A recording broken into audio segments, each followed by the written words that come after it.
cennet er varsa, o Gagavuz toprakları bana güzel hem en pahalıdır. Devletimin boz kırları, bu can gün batımlarına ben sonsuz candan mayıl oldum. Çayır hem tarla kokusundan notlarla hep soluk aldım. İlk yaz meyve bahçelerinse o kokular sarhoş eder. Tatlı olgun üzümlerinse inanılmaz şıra verer.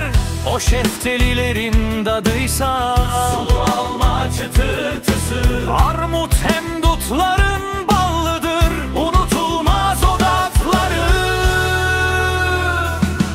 Bizim çok var göllerimizde, bakar ki değil onlar derin. Hem çok var çeşmelerimizde, verer onlar suça serin.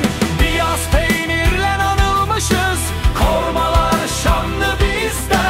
Biler bün her bir Gagavuz, en tatlı bizim karpuz.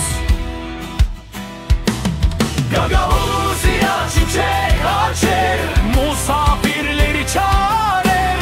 Yurtumuz güzel gel gez, Kasım'ı sever herkes. Gagavuz ya çiçek açar, misafirleri çağırır.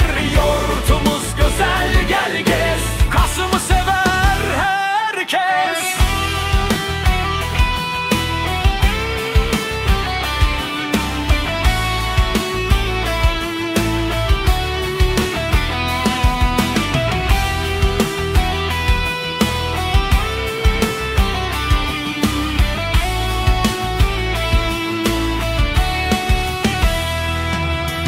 Bizim halk çok can yüreklidir.